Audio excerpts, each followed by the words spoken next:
जय हिंद दोस्तों, global affairs आप सभी का स्वागत है और मैं हूं सलमान। इकोनॉमी बैंकिंग के फील्ड से बहुत इंपॉर्टेंट न्यूज़ आ रही है। अब वो ये है कि किस प्रकार बैंकिंग एक्सपीरियंस को सुगम बनाया जाए, सरल बनाया जाए, ताकि कस्टमर्स को कोई दिक्कत ना हो और हमारे यहाँ फाइनेंशियल इंक्लूजन को प्रमोट किया जाए, इन्वेस्टमेंट को प्रमोट किया जाए और हमारी इकोनॉमी को एक सस्टेन्ड एंड पावर मैनर में आगे ले जाया जाए। इस संबंध में आरबीआई गवर्नर संजय मल्होत्रा द्वारा 3 स्कीम्स का अनाउंसमेंट किया गया है और ये फोकस करती हैं better financial inclusion, better banking services and customer experience को लेकर। आइए समझते हैं ये क्या है और किस प्रकार काम करती हैं। तो सबसे पहले हम समझते हैं केवाईसी नॉर्म्स। आप सभी को पता है कि बैंक केवाईसी ऑपरेशन करता है, किस प्रकार उसका कस्टमर कहाँ रहता है, कहाँ उसका एड्रेस है, कैसे बैंक अकाउंट को ऑपरेट कर रहा है, पोजीशन क्या है। तो इस बारे में बेसिक इन्फॉर्मेशन हर बैंक रखता है अपने कस्टमर के बारे में।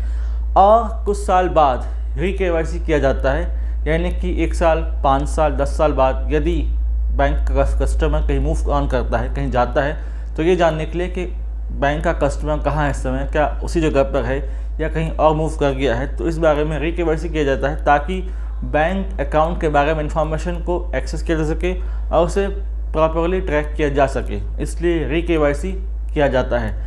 इसी री केवाईसी को दोबारा लॉन्च किया गया है एक वार फुटिंग पर। फोकस है on the bank holders of प्रधानमंत्री जन धन योजना। 10 साल पहले ये स्कीम आई थी। फोकस था financial inclusion, particularly in rural areas, और इसके बेनिफिशियरी भी रूरल एरिया से ही आते हैं। तो उनका री केवाईसी किया जाएगा ऑन वार फुटिंग। इसके लिए पंचायत लेवल पर मोबाइल डेस्क लगाए जाएंगे बाय बैंक। इसकी शुरुआत हो चुकी है। जुलाई से लेकर 30 सितंबर तक ये काम चलेगा, जहां पर बैंक्स आपकी प्रॉब्लम्स को वेरीफाई करेंगे, समझेंगे, री केवाईसी नॉर्म्स फुलफिल होंगे और इसी प्लेटफॉर्म में आप दूसरे banking services, micro finance services avail कर सकते हैं, लाइक प्रधानमंत्री जीवन ज्योति योजना, प्रधानमंत्री सुरक्षा बीमा योजना, अटल पेंशन योजना एक्सेट्रा।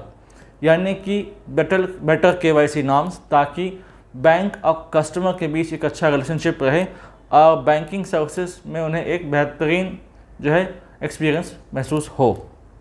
अगली बात करते हैं।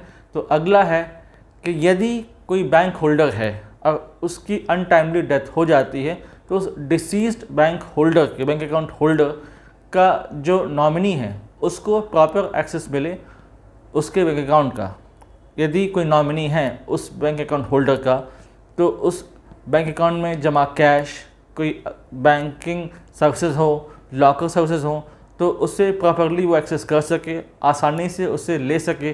कई बार इसमें बहुत दिक्कत होती है। बैंक टू बैंक यहाँ रूल्स एंड रेगुलेशंस में बदलाव रहता है, कॉम्प्लिकेटेड प्रोसीजर रहता है, जिसमें बहुत परेशानी झेलनी पड़ती है उस फैमिली को। तो इस पर ध्यान रखते हुए, इस पर ध्यान देते हुए फैसला किया गया है कि एक रूल होगा अक्रॉस इंडिया और हर बैंक को फॉलो करना होगा और हैसल फ्री एनवायरनमेंट में डिसीज्ड बैंक होल्डर के नॉमिनी को, फैमिली मेम्बर को, वो ट्रांसफ़र कर दिया जाएगा ताकि उन्हें कोई दिक्कत ना हो। तो better banking experience in this regard, ताकि कोई दिक्कत ना हो और एक बेटर बैंकिंग एक्सपीरियंस उन्हें मिले। तीसरी योजना यहाँ पर है focus on government securities. Government से पेमेंट किया जाता है बाय गवर्नमेंट और इंटरेस्ट मिलता है, तो एक प्रकार का सिक्योर्ड रिटर्न आपको मिलता है। लेकिन इसे एक्वायर करना, इसको लेने में दिक्कत होती है, इसकी ऑक्शनिंग होती है मैनुअल लेवल में और काफ़ी हैसल होता है, इसमें बहुत दिक्कतें होती हैं। तो यहाँ पर एक सिस्टम इंट्रोड्यूस किया गया है, SIP, सिस्टमेटिक इन्वेस्टमेंट प्लान। इसे हम म्यूचुअल फंड्स में देखते हैं। SIP के थ्रू म्यूचुअल फंड्स में ऑपरेशन होता है। तो म्यूचुअल फंड्स की ही तरह गवर्नमेंट सिक्योरिटीज़ भी ऑपरेट हों। SIP छोटे छोटे इन्वेस्टमेंट प्लान्स हों, जिसके थ्रू जो कस्टमर्स है वो आसानी से गवर्नमेंट सिक्योरिटीज़ अवेल कर सकें, इन्हें टाइमली खरीद सकें, बेच सकें और एक प्रकार का हेल्दी इन्वेस्टमेंट एनवायरनमेंट देश में बने, इकोनॉमी का ग्रोथ हो और ये प्रकार से बेहतरीन हमारा परफॉर्मेंस रहे in the field of economy. ये कोशिश है गवर्नमेंट की। हाल ही में एक फाइनेंशियल इंक्लूजन इंडेक्स रिलीज़ किया गया था, जिसमें इंडिया की रैंकिंग 67 रही है और ओवरऑल मार्क्स 67 रहे हैं आउट ऑफ 100। और यदि कोई देश 100% मार्क्स अचीव करता है तो ये माना जाता है कि उस देश में 100% फाइनेंशियल इंक्लूजन है, यानी कि हम धीरे धीरे उस बेंचमार्क की तरफ बढ़ रहे हैं जहाँ पर हम 100% फाइनेंशियल इंक्लूजन के टारगेट को आसानी से पा सकते हैं। यानी कि एक बेहतरीन इन्वेस्टमेंट प्लान, बेहतरीन फाइनेंशियल इंक्लूजन और बेटर एक्सपीरियंस ऑफ कस्टमर्स जो कि हम देना चाहते हैं, जो कि हम जनता को देना चाहते हैं, ये फलित होता दिख रहा है। अगर यदि ऐसा होता है तो ग्लोबली एक बेंचमार्क सेट होगा कि भारत में आप निवेश कर सकते हैं, बेटर रिटर्न्स आपको मिलेंगे और ये एक इन्वेस्टर फ्रेंडली देश है, इन्वेस्टर फ्रेंडली इकोनॉमी है। तो all this drive is targeted towards better investment opportunities for investor and better banking experience for the customers. एक मल्टी प्रॉन्ग स्ट्रेटजी है जहाँ पर हमें एक सस्टेन्ड मैनर में आगे बढ़ना है, अपने देश को एक ल्यूक्रेटिव इन्वेस्टमेंट अपॉर्चुनिटी के तहत लेकर आना है ताकि मैक्सिमम से मैक्सिमम हम इन्वेस्टमेंट अट्रैक्ट कर सकें, मैक्सिमम से मैक्सिमम रिटर्न्स हम कमा सकें और कल को हम एक बेटर इकोनॉमी की तरह आगे बढ़ सकें और जो हमारा टारगेट है कि we have to be in top 3 economy, वो हम आसानी से पा सकें। हाल ही में ट्रंप ने भारत पर 50% टैरिफ लगाया।